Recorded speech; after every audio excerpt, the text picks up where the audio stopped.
Welcome into the College Football Every Game on the Board podcast for week 9, I believe. Mid-major Matt, I don't know. Correct me if I'm wrong. Week 10 we are actually in. It's week 9 in the NFL. All right, so that's how you can always know. Whatever NFL is, college football is 1 week behind. We got a full slate of games, and full slate is definitely not giving it justice, mid-major Matt, because I've noticed something this year and how many games we're breaking down. Teams have less bye weeks. Therefore, each and every week, there's more college football games. Yeah, it's fantastic. And now with the MAC back, and after this week, we're going to have games Tuesday, Wednesday, Thursday, Friday, Saturday. So it's going to be amazing with regards to college football. Sure. And we broke it down. You, me, Rob Vino, and Ralph Michaels, the Wednesday Maction Every Game on the Board. So I guess technically this is the second episode, but for today, it's the first episode. You can check it out at the Wager Talk YouTube channel. Guys, we're doing the Thursday, Friday, and top of the card on Saturday games here with Mid-Major Matt. Then we'll bring in the rest of the crew to break down the Saturday action. We got 9 p.m. here, 3:05, 3:06, Wyoming at Colorado State, Mid-Major Matt. Seeing Wyoming, the Cowboys laying 3 in the hook on the road. What are you thinking in this Mountain West matchup? So I'll freely admit I still don't have a grasp yet on the Mountain West here so far. We're only 2 games in for the most part. There are some teams, Colorado State, which we'll talk about in this one, who have only played 1 game. But I can tell you this, Wyoming was very impressive last week against Hawaii, winning 31-7. They lost that game to Nevada 2 weeks ago. And for Wyoming, look, they lost Chambers, the quarterback, the first week, the first drive or 2, I think it was. And then they go to their backup, Levi Williams. And the run game has taken off. Valladay is a really good running back. If you do DFS, I suggest putting Valladay in your lineup for Thursday night. That's kind of what Wyoming's bread and butter is, and that's what they're going to keep doing. They're going to run the ball, and they're going to play defense. That's what they did against Hawaii. Last week, we had a winner with the first half under in that game. And then you look at Colorado State, which was the darling last week. Everybody was betting Colorado State. It went from them being an underdog to -3, and then, of course, there was a little bit of buyback at 3. And then they go and lay an egg against Fresno State, 38-17. And I'll tell you this, the first mistake that Steve Addazio made was going with Todd Centeio at quarterback, the Temple transfer, who I watched at Temple a lot and thought that he should have been used better by the folks in Philadelphia. He went 10 for 23 with 141 yards. Now, look, he does bring the rushing element, 13 rushes for 80 yards, but I thought they should have gone with the incumbent Patrick O'Brien, who came in on that game, went 7 for 10, 82 yards and a touchdown. So to me, the first decision that we need to know about is who's going to be the starting quarterback for this one. And Coach Addazio said, I'm not telling anybody. So basically, I lean to Wyoming here. The type of game that Wyoming plays is very conducive to winning on the road. You play defense, you run the ball, and that's what Wyoming does. I don't know necessarily I like it at this number, so maybe I'm looking at a money line type bet here to throw with Wyoming, maybe with something else. I like Wyoming in this game, but I'm not going to get to the window on this thing yet because I'm still trying to figure out the Mountain West. Fair enough, Matt. We got another Mountain West game here as we say hello to the chat box. It's live already. Maxwell Smart, our friend, welcome in, buddy. DJ Big Boss, hopefully to see you this weekend. Carlos in the house. Johnny Outlaw as well. We got Wheezy, Guitar Rat, Matt Peterson, all you guys, welcome in. Feel free to shout out whatever you'd like in the chat box. If you're liking the content, please click the like button. That does help us out. And also remember, we're doing this each and every Wednesday, guys. Every single college football game on the board and NFL. So every single American football game, we're breaking it down right here. The Sports Memo podcast, 20 years running. I am Drew Martin on Twitter at Drew Martin Bets. Mid-Major Matt on Twitter at Mid-Major Matt. Feel free to reach out to us any way you would like. We got 307, 308. Next game up here on Thursday, Matt. Utah State at Nevada. In the Mountain West here, -16.5. That's the Wolfpack at home in Reno. 56 the total. Big time revenge here. Utah State won this game 36-10. Nevada's been very impressive this year. I really like Nevada. I remember liking Nevada when the season was originally supposed to begin because I like their offense. I mean, when you look at Carson Strong and Romeo Dubs at wide receiver, Toatawa at running back, they've got a very nice offense here. And you've seen so far Carson Strong completing nearly 80% of his passes, 6 touchdowns, no interceptions. Now, my question for them is how much of it is the fact that they're playing some lesser defenses. Now, of course, back in week 1, Wyoming Wyoming was the opponent, and it was a 37-34 game. Last week they beat UNLV in the rivalry game 37-19. And normally I'd be concerned about that, Drew, considering you come off the big emotional rivalry game against UNLV. But the fact that they lost to this Utah State team last year and lost to them by a big number probably keeps them into focus here. I mean, Utah State, look, they have not scored very much. They have not played very well, but they've arguably played two of the best defenses in the conference, losing 38-7 to San Diego State and 42-13 to Boise State the week before. They're allowing 289 yards rushing a game. The Aggies are averaging just 10 points and 209 yards per game on offense. And Jason Shelley, the Utah transfer, just hasn't been very good. He's averaging 3 yards per attempt so far this season. The run game's averaging only 3.1 yards per attempt. Nevada's defense is okay. I think we could see some points here potentially from Utah State. I might look at an over here. I think that Nevada's going to put up some points. I think that offense is going to move the ball. I think Utah State may find some more success. If there's a letdown here, maybe it comes from the Nevada defense. So to me, lean to the over here. I think both teams can put up some points on Thursday. Don't love it. It's not my best bet or anything, but the lean here is the over. All right, moving to Friday night's card here. Friday night lights action, 3 games up. Miami at North Carolina State in the ACC, 309-310. The rotation numbers here. We're seeing the U, -10 in the hook on the road, 59 the total here, Matt. It's just a personal thing for me. And I never lay that many points on the road. I know that home field advantage is not much of anything, if at all, this year in college football. I don't know what NC State's stance is on fans or anything, but just to me, it's just, even with the no fans, the travel, weird things happen, back doors are open. So you can throw out, I'm not backing Miami here, even though they're the better team. Both of these squads are coming off bye weeks. Miami beat UVA 2 weeks ago, 19-14. That game was in the rain. Miami was terrible that game. I mean, they had some opportunities, but I think the weather contributed to that. The teams that were able to beat Miami or at least keep up with them were able to run the ball. Louisville over 200 yards. Clemson over 200 yards. FSU had over 150 yards.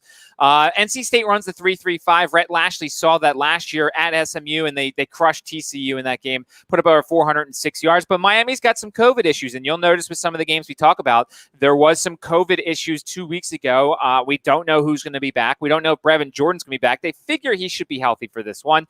While Miami 19-21 in the red zone, their opponents are 19-25. NC State's one of those teams it's really hard to trust. They lost 2 weeks ago to North Carolina, 48-21. They missed 27 tackles in that game, according to Pro Football Focus. And you've got, Hockman, the kid at quarterback. I'm not a Bailey Hockman fan. I do not think he's that good. He just had 14-24 in that UNC game. He's got 4 interceptions, 3 touchdowns. They said Ben Finley's going to play in this game. So to me, there's a lot of question marks on NC State. I don't trust Miami on the road, so this is an easy pass for me. Okay, Matt, the second game up on Friday night, we got 3-11, 3-12 San Jose State at San Diego State. We're seeing the Aztecs -9 or -9 in the hook, 47 the total. I was going to say at home, but I don't think they're playing in San Diego, are they? You'd have to update that, because I know they are not going to be playing in San Jose State. I think no, that's New Mexico, Drew. I think New Mexico is the team that's not playing in their home stadium. I think San Diego State is, but you can check that while we're talking about it. San Jose State, has been impressive so far. This is a battle of 2-0 teams so far. You've got New Mexico. San Jose State beat New Mexico 38-21 and beat Air Force 17-6. 2 completely different games. One was a defensive struggle against the triple option, and one we saw Nick Starkel light New Mexico up in the air. Their defense has been pretty good. Their offense has actually allowed only 6 tackles for loss this season. And you look, San Jose State has talked about getting the run game involved. It's just not there right now. 58 carries, 166 yards. They've allowed 1 sack so far. But of course, they've done it against 2 teams that I'm not that impressed with in New Mexico and Air Force. They're taking a step up in class. San Diego State beat Utah State 38-7. Beat UNLV 34-6. Those 2 teams aren't exactly the greatest offensively, so San Diego State's defense, of course, is going to look really good. 18 tackles for loss, 3 forced fumbles, and 10 passes defended, so San Diego State putting up those good defensive numbers. And 4 different backs have had at least 2 rushes of 20 yards or more this season. That's what San Diego State always wants to do. So this is one of those show-me-something games. I think this could be a good live betting situation, because early on, if we see San Jose State able to move the ball, they could be worth a look here live. But early on, if San Diego State's getting that run game going and San Jose State looks like the San Jose State of old, you could jump in early on San Diego State. It's kind of a show-me-something game from these 2-0 teams. Mid-major Matt, with construction underway on the Mission Valley Stadium site, SDSU longtime home. The team will play this season and next season in Carson, California. There we go. So no home field advantage there. Yeah, light one, if anything at all. We got BYU at Boise State, a big one. Friday night action here.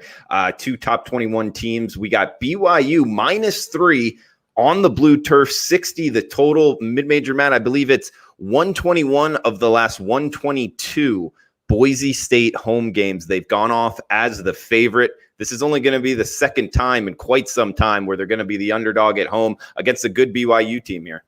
I've been really impressed with BYU. If for my clients, I've been cashing on tickets with regards to the BYU over for their team total because they've been playing a lot of cupcakes and they're just going up and down the field. And look, with Trevor Lawrence being out, there's a small chance Zach Wilson gets invited to New York for the Heisman ceremony. I think he still needs to do a lot more. But if Zach Wilson performs well in a game like this against Boise State, he is going to go to New York. And I think there's a chance, an outside shot that he gets the Heisman. The other thing that's key here is Zach Wilson was actually a Boise State commitment. He flipped late to BYU in the recruiting process. So there's some extra little, oomph here. And also last year in Provo, BYU beat Boise State behind Baylor Romney 28-25. So Boise State's got extra revenge here. They did win 49-30 last week, beat Utah State 42-13. They did lose a key defensive lineman in Dimitri Washington for the year. He had that gruesome injury against Air Force. So that's a concern for Boise, who is very thin up front. And then we don't know about Hank Bachmeier or George Holani, two key pieces for this offense. I'm going to wait until closer to kickoff for this one. I think Boise State will be an interesting team here to look at with the revenge angle and with the fact that they are a team that could keep up with them offensively. I want to wait till a little bit closer, though, because I would like Hank Bachmeier out there. I know Jack Sears looked really good against Air Force, but Air Force and BYU, two different type teams here. And certainly if George Holani's healthy and plays, that would make a difference in this one. Mid-major Matt, that does it for the Thursday and Friday night slate. We got Saturday's games coming up next, but you almost said tip-off there, man. College basketball not too far away. Any thoughts on this upcoming season, just quickly here? Yeah, I'm looking forward to it. I haven't quite done my research yet. Bought my Lindy's magazine, and Ken Palm released his numbers yesterday, of course, during all the chaos. So that'll be good to dive into. And certainly, if you're a college basketball wagerer, you should go to kenpalm.com, get a subscription to that, and try and wade through all the numbers that he puts out there. But looking forward to it, Drew. It's funny because usually by now we're looking at the slate for the first day. We're like, all right, we know who's playing who. I don't know who's playing who that first day. So it's pretty crazy to try and handicap a sport that you don't have a schedule in front of you. I mean, college football is crazy. I'm sure college basketball is going to be even crazier. It's going to be a fun one, though, man. I can't wait for that to tip off. We got Saturday action here, guys, and make sure to check out Mid-Major Matt on sportsmemo.com, guys. Great handicapper there. He's also the $2 Tuesday handicapper that I believe either Matt, it's still $2, correct? Well, it was as of this morning. I don't believe they've taken it down yet. It is a team total for Saturday. We are 17-6-1 in college football team totals this year. And actually, since week 2, Drew, 62% in college football overall. 61.9. I rounded it up. Sorry. All right. So they might keep it up there. We won't tell anyone. So go check it out. Sportsmemo.com. We got the first game on Saturday here. 303-304 SMU at Temple. We got 62 being the total with SMU laying 18 on the road. So usually Temple's good for an upset every year, especially at home against a ranked team or against a team that they're an underdog to. I don't know if it comes here. Very disappointing effort last week against Tulane, 38-3. They've lost some games to the higher ups. They lost to Memphis. They lost to Navy. They barely beat USF. It's been a kind of a disappointing year for Temple, but they're 9-5 against the spread as an underdog. This team's had a little bit of a COVID issue. It's not as big as some of the other teams, but there are a couple guys with COVID issues, and it looks like the starting quarterback Anthony Russo is out again. And I just saw a tweet because obviously some people know I'm a Temple football fan, that their number one running back, Ramon Davis, is actually opting out and is going to transfer. So that's not good for a team that could barely run the ball as it is. SMU's been impressive, although their defense is not very good. They beat Navy 51-37 and have played 3 wins by 1 possession, 2 of those on the road. The one thing that's a concern for SMU is their backup quarterback has transferred out. And look, Shane Buechele's been really good. And I don't see any issues with Shane Buechele here. But if for some reason he got hurt, they're going to have to dip deep into their depth here. As I said, I don't lay that many points on the road with anybody with regards to SMU. I won't fault people if they do. SMU's clearly the better team here. I just know every once in a while, every year, Temple comes up with an upset here. And as I said, they're pretty good against the spread as an underdog. So it's something to keep in mind when looking at this game. So you're a Temple college football fan here, Mid-Major Matt? Long time. I used to have season tickets to Temple football since I'm from Philadelphia. And of course, I went to Syracuse. So those are my two college football teams is Syracuse and Temple.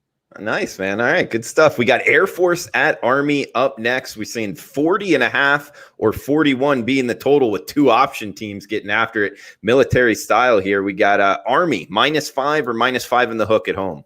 Since 2005, the under has hit 78% of the time in games between the service academies.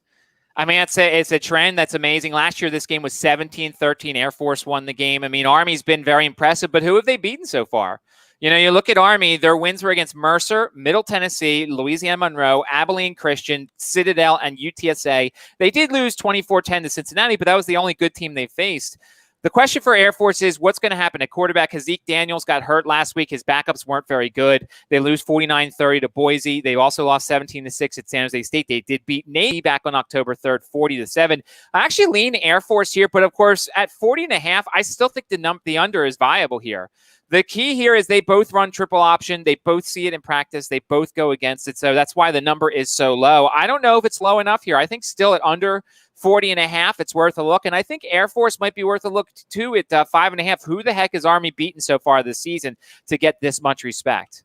They haven't beaten anybody mid-major, Matt. Mercer, UTSA, Citadel, and Abilene Christian, like you said. I mean, their most impressive game, at least in my opinion, is losing by 14 points to Cincinnati, the loss that they have. Right, that's exactly right. And their defense has been good this year. And as I said, I don't think there's going to be a ton of points here. And when a game is at 40.5, now look, this is not one of those like 50.5, 40 spreads. 5.5 is still a lot of points here. It's almost a touchdown in a game that could potentially see only 5 touchdowns. So it's a lean to Air Force, but definitely the under here is worth a look because that trend with the unders in the service academies is hard to beat.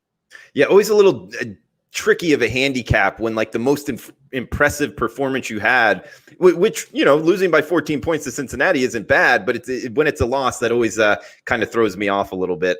We got 317-318 Tulane versus ECU, 60.5 being the total with Tulane, the Green Wave, Willie Fritz, -5 on the road. So I'm just going to say for everybody that East Carolina won last week where they just didn't recognize it on the scoreboard. I've never seen it. It was broken down on Scott Van Pelt's Bad Beats. Literally 3 plays in a row went against East Carolina. All went to Tulsa. All were wrong.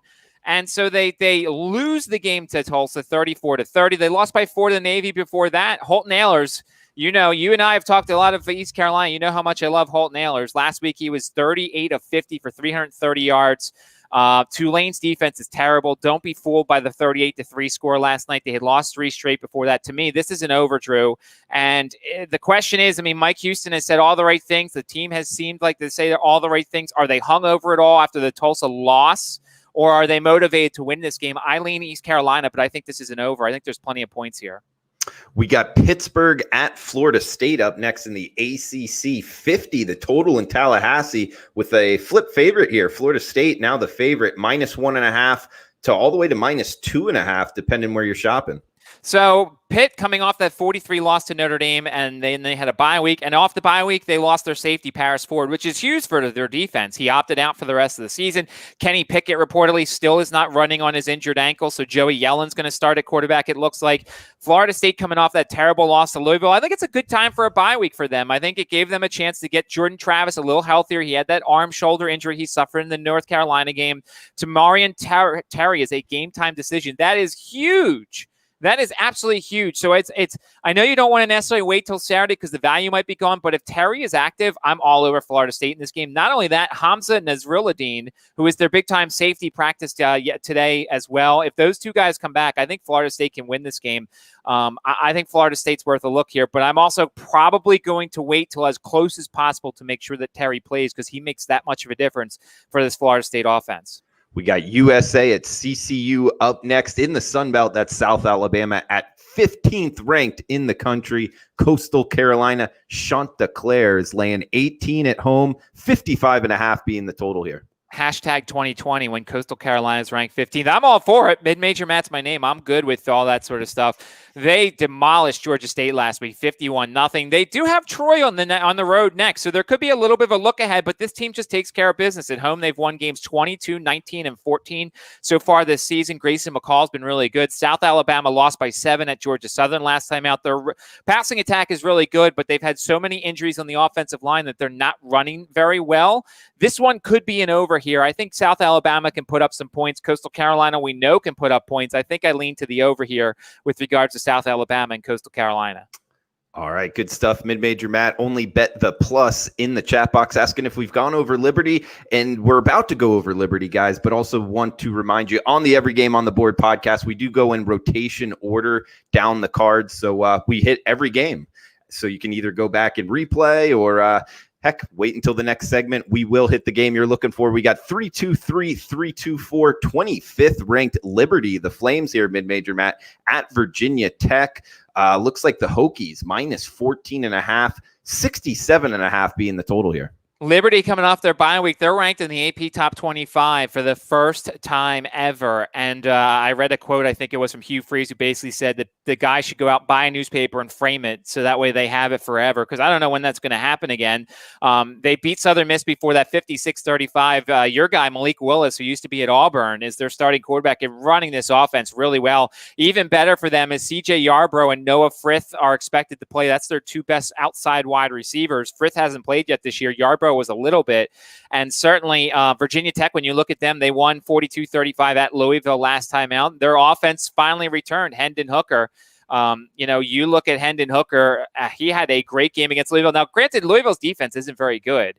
The only concern here about Virginia Tech is they've got Miami next at home. Bigger fish to fry here when it comes to Virginia Tech because that conference standings, they have a small shot at making the ACC championship game. So they have bigger fish to fry. Last week, they only had 8 unavailable players. It looks like Jermaine Waller is going to be available. He's their number 1 cornerback. So that's going to be big for a game like this, Drew. I don't know if I can lay anything with Virginia Tech here. They should be able to move the ball up and down the field. I think Liberty could score some points here. This could be a perfect live betting situation. Here's the situation I'm looking for. I want Virginia Tech to get up 2-3 touchdowns in maybe like the third quarter, and then you can live bet Liberty to kind of get in that back door a little bit when Virginia Tech starts easing up a little bit to get ready for Miami next week. So live betting situation here. If Tech's up big, I'm looking to bet Liberty to get in that back door. Okay, good stuff. Mid-major Matt. Next game up, a geographical rivalry here in the Sun Belt. Troy at Georgia Southern. Looks like the Trojans minus 3-point road favorites, 55 the total in Statesboro. Troy won this game 49-28 last year. I don't necessarily understand this line, Drew. I've watched Georgia Southern the past couple weeks. I've been on Georgia Southern so far this season. They're coming off the nice win over South Alabama. Shea Wertz, Kennedy, and King rushed for over 250 yards in that game. The triple option is humming a bit. Troy's got Coastal Carolina in that next game. Now, look, in the Sun Belt, you really can't afford to overlook somebody. And Troy's playing some great football ever since that game where they barely beat Eastern Kentucky. They're coming off the 38-10 road win over Arkansas State. People were not thinking that they were going to do very well because Gunnar Watson didn't play and Jacob Free came in and he was really good at quarterback. They've scored 30-plus points in 4 straight. I like this Georgia Southern team, Drew. I think it's a bad situation for them, for Troy with Coastal Carolina next. I'll take those 3 points. I'll say thank you very much here. I'd even consider sprinkling a little bit on the money line. I think Georgia Southern can win this game outright, and certainly you can go to the bank there with Georgia Southern +3 here because I think there's a chance they should be favored in this one. I like Georgia Southern. I don't disagree with you, mid-major Matt, but I was one of those people you talked about that thought Arkansas State was going to take it to Troy. And you're right. Free did play good at the quarterback position. They also got a couple defensive scores there, so that score a little bit misleading. But still, you can't take anything away from the Trojans in that one. It should be a good one. I mean, I think it really comes down to can they stop the run attack for Georgia Southern in this one. But we will see there in Statesboro on Saturday, 1 p.m. kick. We got a 3:30 kick Eastern time. I'm talking 327, 328 in the AAC mid-major Matt. Houston at Cincinnati. That's 6th ranked in the nation. Cincinnati Bearcats here minus 13 in the hook at home, 55 the total. Cincinnati, they're making a push here for this 14 playoff mid-major Matt. I don't know if they can make it, but I would think they're going to look to pour it on when they can. Yeah, a quick trivia question for you here. Who do you think has scored the most points against Cincinnati? I won't. I'll give you the answer. It's not the team you thought it was. It was the FCS's Austin P who put up 20 points way back in week one. Yeah, I wouldn't have known that. The FCS opponent put up more points than the likes of all the rest of the teams that they've come, Memphis and all these teams, SMU. I mean, Cincinnati's doing what they're supposed to. 49-10 win over Memphis. They won at SMU 42-13. It's a great defense. I'm not the biggest Desmond Ridder guy. I know he's playing good football, but I still don't necessarily trust him. I do like Dokes, the running back, so there is a lot to like about Cincinnati. When you look at Houston, remember, this is the season that Dana Holgorsen pointed to.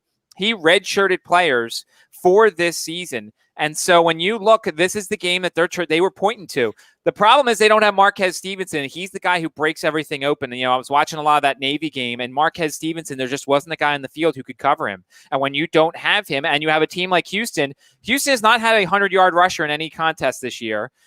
Porter has been their leading rusher. He only averages like 60 yards a game. Number 2 is Clayton Tune, the quarterback, who's averaging 28 running yards a contest. They lost 44-21 to UCF last week. They're 2-2 on the season. I don't think you can be a one-dimensional team and beat Cincinnati, certainly without Marquez Stevenson. I'm probably going to look at the under for the team total here for Houston because I just don't know how they're going to score in this one. I think they could struggle. Stevenson's a huge loss when you don't have a running game to at least balance off of. So Houston's probably going to lose this game. They're probably not going to score a lot of points. So I guess that means I lean to Cincinnati. But for me, the play is the under and the team total for Houston. Okay, good stuff, Mid-Major Matt. We got one game left here, guys. Reminder, Mid-Major Matt, the $2 Tuesday handicapper. As of right now, it's still available, sportsmemo.com. He's got a free play up as well. Seen it well in college football, so check him out. Also, college basketball right around the corner. Last game up here, Mid-Major Matt. Also, reminder, guys, we got Robbie Vino coming in for the next section, starting with Louisville, Virginia. And then we'll bring in Minty Bets and Ski Profit to break down every game on the board in the NFL. And then Jeff from Oskheim Sports at wagertalk.com for the third section, or actually the fourth section of the college football every game on the board podcast. And the closing section will be Teddy Covers tomorrow afternoon. So come back and join us for Every Game on the Board podcast, Sports Memo podcast, where you're downloading your podcasts at. Also simulcast live on the Wager Talk YouTube channel. If you're liking the content, please smash the like button. And if you're watching on replay, feel free to leave a comment below. What we can do better, what we're doing good, and anything that you're betting and why. It's all welcome here. But we got last game up, Mid-Major Matt, 329-330, Louisiana Monroe at Georgia State. The Panthers laying 18 at the old Turner Field there in downtown Atlanta. 58.5 being the total. Mid-Major Matt, of all the games you're talking, this is the one I like the most, but I'm interested in which side you like. Well, we already got revenge here because Monroe won this game 45-31. And revenge, I know Ralph has talked about how revenge doesn't mean as much, and certainly this is not a rivalry between these two teams, but Georgia State's coming off that 51-0 loss to Coastal Carolina. Before that game, they had scored 168 points over 4 contests. It was an offense that was humming. You look at Cornelius Brown at quarterback and some of the other guys that they have. It's a good offense. And then you look at Louisiana Monroe, 31-13. They lost to App State. They've scored just 94 points this season. 30 of those came against Georgia Southern. Last week, Josh Johnson got hurt, who's their senior running back in the first quarter of the loss to App State. They had a couple of other injuries on defense. Colby Suits is the starting quarterback, but it looks like that they're going to play Jeremy Hunt. I mean, neither of them are that good, so therefore that doesn't do much for me. The Warhawks have not led a single game this season and have been outscored 155-51 in first halves. You know what? I think I'm going to go with a special here. I think that I'm going to take the over for Georgia State for the game, and I'm certainly going to take the over for their team total points in the first half. I think Georgia State at home gets out a lot of frustrations after last week's blowout. Louisiana Monroe's been pretty bad. And guess what? If you take the first half team total for Georgia State, Louisiana Monroe could do whatever they want. They could score 100 points. As long as Georgia State goes over that first half team total, you win the bet. I think there could be a lot of points scored, although you're asking Louisiana Monroe to do something they haven't done a lot this year. But I'm isolating Georgia State as much as I can in this matchup because there's going to be some frustrations they get out in this game. I agree with you. I'm looking towards the Panthers here. I know it's a big number with a team that, is coming off of getting smashed 51-0 against Coastal Carolina. But before that game, I mean, this team was a great bet. The only game they lost ATS mid-major, Matt, was to Arkansas State, and that was a game they scored 52 points. So I would look for Georgia State to come back as well. I think their quarterback's actually pretty underrated. So that does it for the FBS section of the podcast. We do have the VIP section here. Don't worry, it's no extra charge.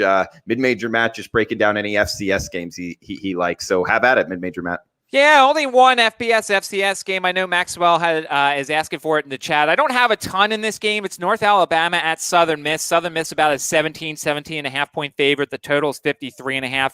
On the North Alabama side, this is game 3 of 4 for North Alabama so far this year. They lost to Liberty 28-7 back on October 3rd. They lost 24-17 at home to North Alabama on October 17th. They're not that impressive of a group. The Devers kid at quarterback is okay. They have another quarterback that they have that's okay. There's not a lot to love here, and there's not a lot of trends here. Like, their defense was okay. They held Liberty to 28 points, which is pretty good. And North Alabama, I said North Alabama twice. They lost to Jacksonville State on October 17th. Excuse me. There's nothing on the North Alabama side that tells me over or under, side or total here. Southern Miss has been awful. God awful this year. They lose all those games. They beat North Texas 41-31. That was their only win this year. They lost 30-6 at Rice last time out. I think Southern Miss should be able to put some points up. I think North Alabama may. I lean to the over, but I got nothing here because it's just this. There's no indicators on the FCS side that North Alabama is either a live dog or a defense that's just going to allow Southern Miss to go up and down the field. So I wish I could give you more. I gave you some numbers that I've seen. But I don't see anything here, Drew, unless there's some sort of big move on Saturday when all the sports books put their stuff out. So that's the information I've got for North Alabama and Southern Miss. I mean, Southern Miss, they've already gone through 2 head coaches, right? They've gone through 2 head coaches. They've gone through 3 different quarterbacks, I think, have played this year. Jack Abraham, the Tate Watley kid, who was impressive against Liberty. He ran a lot of RPOs and was very successful. I think he had 3 or 4 rushing touchdowns in the loss to Liberty. But then to lay an egg like that against Rice last week, 30-6. So Southern Miss could put some points up, maybe, but I'm not. There's better games to bet. Even I would love to put a wager down on this game. I just can't. I don't see anything. Okay, and Johnny Outlaw in the chat box saying, "What time does the next show go off?" Robbie Vino comes in at 2:00 Pacific time. So come back and join us then, guys. Mid-major Matt, do you have a best bet or one that you're most confident in for the games that we talked about? I would say the over in the Tulane East Carolina game, and then game day. If we find out Tamorian Terry and Hamza Nasrilladeen are playing for Florida State, I like Florida State, but that's a game day wager, so you'd have to wait there. And of course, the other one I like is Georgia Southern +3. I think Georgia Southern can win the game outright. So those are the 3 that would be the strongest leans or strongest opinions of the games that we've talked about. Great stuff from Mid-Major Matt at Mid-Major Matt on Twitter. Check out his work, sportsmemo.com. Got a free play up there in Maction. $2 Tuesday handicapper. It's still $2. Go check it out. Mid-Major Matt, anything you want to throw out before we shut this down? No, and definitely during this time before your next video, go watch the Maction video and get ready for tonight because that's going to be fun. We had the best minds in the business talking some Maction, so find that video on our YouTube channel. Great reminder, Mid-Major Matt, the Maction Every Game on the Board podcast. We did record it yesterday, guys. We got best bets out there, broke down every single game on the Maction card for tonight's action. So check that out, and we'll be right back at 2:00 Pacific time with Robbie Vino breaking down the next section of the Every Game on the Board podcast. Best of luck with your